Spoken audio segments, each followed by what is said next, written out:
मी पुन्हा आपल्याला सांगितलं, मला कोणतीही माहिती नाही आणि या संदर्भात माझं व्यक्तिगत मत आहे की आता सध्या फेरबदल होण्याची शक्यता नाही असं माझं व्यक्तिगत मत आहे।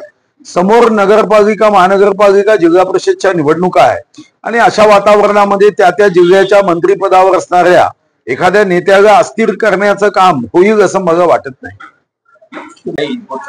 अशी कोणतीही चर्चा कोर टीम मध्ये किंवा कोर टीमची तातडीची बैठक अशी काहीही लावण्यात आलेली नाही आणि साधारणतः मंत्रिमंडळाच्या संदर्भातला कोणताही निर्णय हा केंद्रीय स्तरावर होत असतो।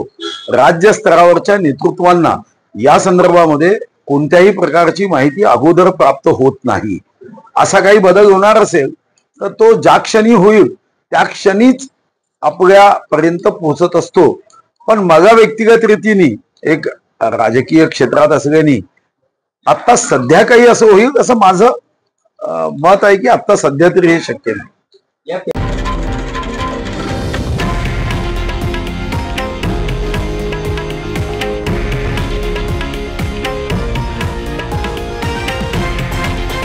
हे आहे देशातील नंबर 1 न्यूज नेटवर्क आणि आपण पाहत आहात TV9 मराठी, एकमेव।